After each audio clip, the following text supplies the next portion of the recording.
Module में हम ये जानेंगे कि व्यवहार किसे कहते हैं और पक्षी किस किस प्रकार का व्यवहार प्रदर्शित करते हैं। नेचर स्टडी या गाइडिंग में आप अगर पक्षियों की जातियों को पहचानने लगते हैं तो आप अनेक महत्वपूर्ण सूचनाएं जुटा सकते हैं। जैसे कौन सी जाति कहाँ कहाँ मिल रही है, इसकी संख्या कितनी है, संख्या में साल दर साल क्या बदलाव आ रहा है, यह कहाँ घोंसला बना रही हैं, संरक्षण की दृष्टि से कौन से भौगोलिक क्षेत्र या आवास उपयोगी हैं। अधिक से अधिक जातियों को पहचानने की स्किल प्राप्त करने के अलावा आप पक्षियों के व्यवहार के अध्ययन पर भी अपना ध्यान केंद्रित कर सकते हैं। ऐसा करना आपको गाइडिंग में मददगार होगा, क्योंकि जब नई जातियां नहीं दिख रही हों तो आप उपलब्ध जातियों के व्यवहार के विषय में जानकारी प्राप्त कर सकेंगे और अपने गेस्ट को जानकारी दे सकेंगे। सरल शब्दों में जंतु जो भी करते हैं वह उनका व्यवहार है। आमतौर पर व्यवहार किसी हलचल या मूवमेंट के रूप में देखने को मिलता है, परंतु यह आवश्यक नहीं कि व्यवहार के लिए कोई मूवमेंट ही हो। जैसे कभी कभी शिकार से पहले शिकारी का निश्चल बैठ जाना या किसी जीव का छिपने के लिए निश्चल बैठ जाना भी व्यवहार ही है। इस तरह एक स्थान पर बैठकर आवाज निकालना या गाना भी व्यवहार ही है। दूसरे शब्दों में हम कह सकते हैं कि व्यवहार के प्रदर्शन से जीव अपना सर्वाइवल सुनिश्चित करते हैं, अपने को वातावरण के अनुकूल बनाते हैं। एक जीव और जाति के जीते रहने के लिए जान बचाए रखना, भोजन करना, प्रजनन करना, आपस में सूचनाओं का आदान प्रदान करना जरूरी है और जीव जीवन भर इसी प्रयास में रहते हैं। जैसा कि पहले कहा गया है, मूवमेंट अधिकांश व्यवहारों की विशेषता है। अतः चलना, तैरना, उड़ना जैसे मूल व्यवहार सब व्यवहारों का हिस्सा होते हैं। यहाँ हम व्यवहार को उससे आगे देखने का प्रयास करेंगे। सबसे आम व्यवहार भोजन ढूंढने और खाने का होता है। भोजन ढूंढने के व्यवहार को फोरेजिंग बिहेवियर और खाने के व्यवहार को फीडिंग बिहेवियर कहते हैं। अपनी ज़रूरत से ज़्यादा खाना ढूंढने और उसे जमा करने के व्यवहार को होर्डिंग कहा जाता है। कुत्तों को रोटियां मिट्टी में गाड़ते हुए शायद आपने देखा हो। ऐसा व्यवहार रूक्स और कठफोड़ों जैसी कुछ पक्षियों की जाति में देखने को मिलता है। सभी पक्षी एक सा भोजन नहीं करते हैं, इसलिए उनके फीडिंग बिहेवियर में भी फर्क होता है। उदाहरण के लिए कुछ पक्षी मांसाहारी होते हैं, जिसके लिए वे किसी जीवित जंतु का पीछा कर उसे मारकर खाते हैं। ऐसा व्यवहार प्रेडेटरी व्यवहार कहलाता है। ईगल, फैल्कन, हैरियर प्रेडेटरी पक्षी हैं। शिकार होने वाले पक्षी जो व्यवहार शिकार से बचने के लिए दर्शाते हैं उसे एंटी प्रेडेटरी बिहेवियर कहते हैं। वैसे शिकारियों की निगाह से बचने के लिए कुछ पक्षियों के शरीर अपने परिवेश या बैकग्राउंड से मिलते जुलते होते हैं, ताकि उन्हें आसानी से ना देखा जा सके। शरीर के रंगों का परिवेश से मिलता जुलता होना कैमोफ्लेजिंग कहलाता है। इसके अलावा भी जंतु शिकारी से बचने के लिए कुछ तरीके काम लेते हैं, जिन्हें एस्केप बिहेवियर कहा जाता है। गीज जैसे पक्षी जलाशयों के पास वनस्पतियों को खाते हैं और इनके खाने का तरीका अंगुलेट पशुओं की चराई जैसा होता है, इसलिए इस फीडिंग बिहेवियर को ग्रेजिंग भी कहा जाता है। इस पिनटेल बतख के खाने के तरीके को देखिए। ये अपना पूरा सिर पानी में डुबोकर निमग्न वनस्पतियों को खाती है। ये तरीका अप एंडिंग कहलाता है। कुछ दूसरी जातियां भी इस तरह से भोजन ढूंढती हैं। इसके विपरीत कुछ बतखें पानी में डुबकी लगाकर भोजन ढूंढती हैं। इन्हें डाइविंग डक्स कहते हैं। ये भोजन ढूंढने के कुछ अन्य तरीके हैं, जिसमें पक्षी पानी की सतह पर मौजूद प्लवकों को चुनकर खा रहे हैं। ये ठीक वैसे ही है जैसे कि ज़मीन पर पड़े हुए दाने को कोई पक्षी चुग कर खाता है। खाना ढूंढने के कुछ और तरीकों को देखिए।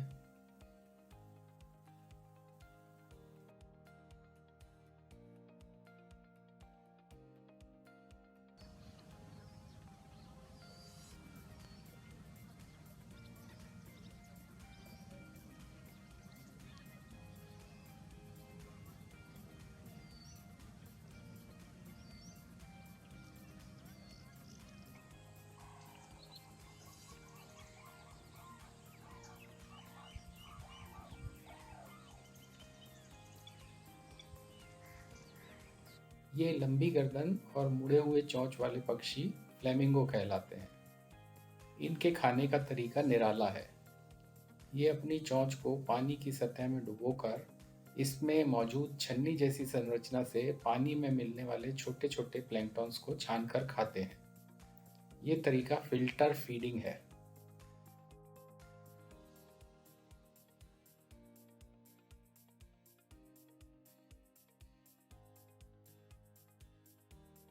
कुछ पक्षी आकाश में उड़ते हुए ही अपना भोजन ढूंढ लेते हैं। फीडिंग की तरह ही पक्षी ड्रिंकिंग बिहेवियर भी प्रदर्शित करते हैं।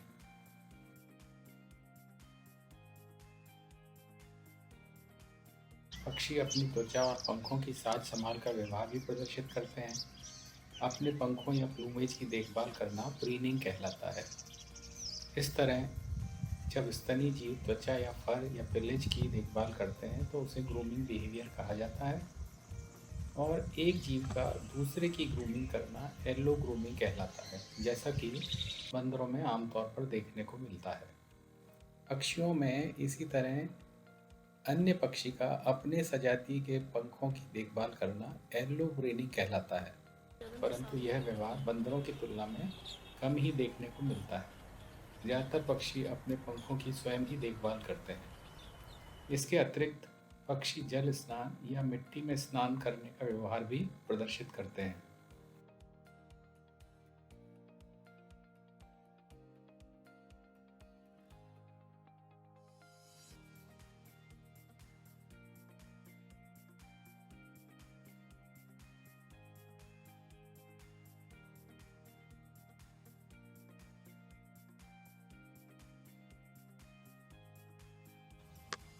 प्रजनन के समय पक्षी जो व्यवहार प्रदर्शित करते हैं वह ब्रीडिंग बिहेवियर कहलाता है।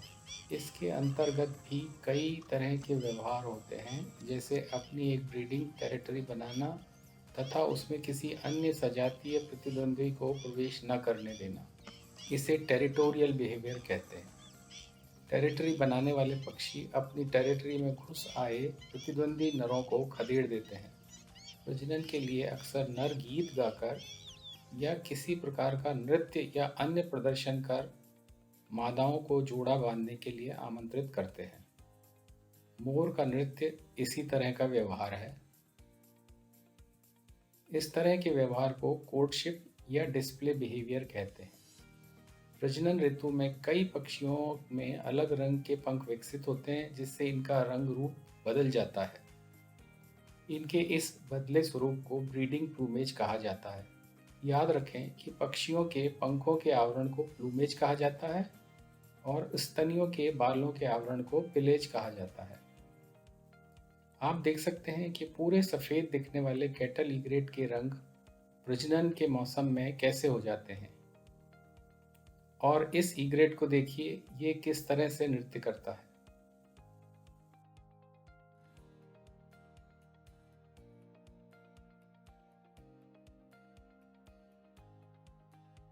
कुछ पक्षियों के प्लूमेज में प्रजनन ऋतु में बदलाव नहीं आता है।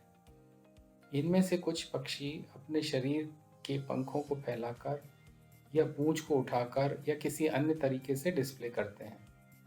इससे उनके पंखों के वो हिस्से प्रमुखता से दिखते हैं जो आमतौर पर ढके रहते हैं।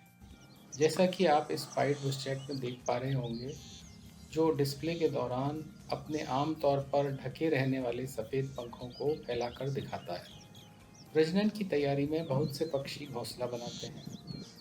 घोंसला बनाने का व्यवहार नेस्टिंग बिहेवियर कहलाता है। नर व मादा के संगम को मीटिंग बिहेवियर कहा जाता है और अंडे देने के बाद इन अंडों को सेने के व्यवहार को ब्रूडिंग बिहेवियर कहा जाता है।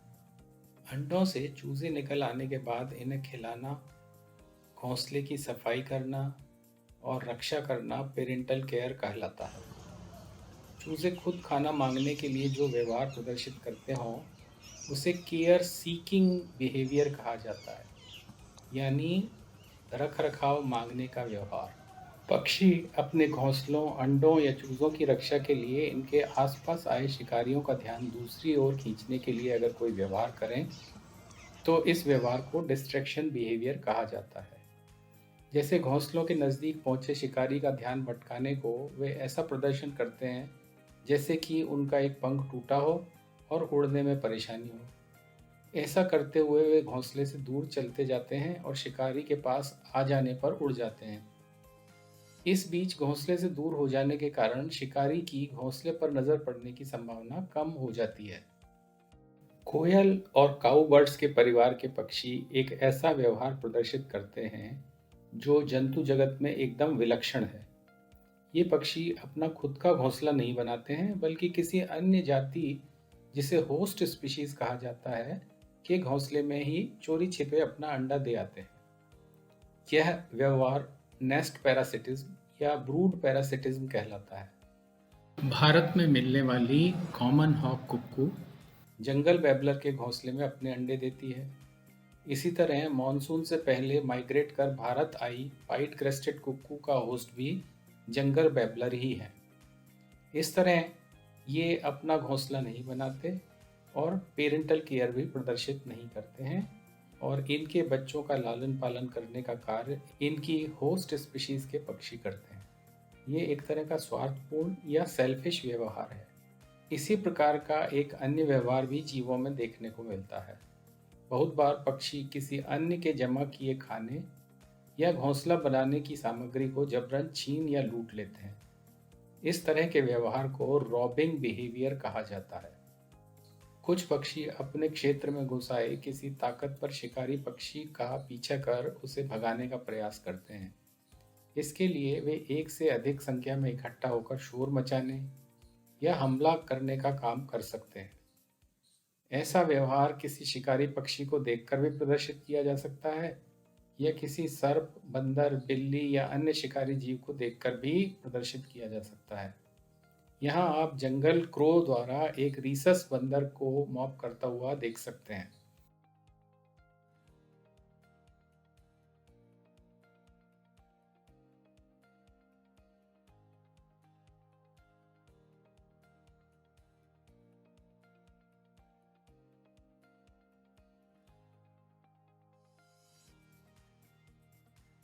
अन्य जीवों की तरफ प्रदर्शित गुस्से या हिंसा के व्यवहार को एग्रेसिव बिहेवियर कहा जाता है।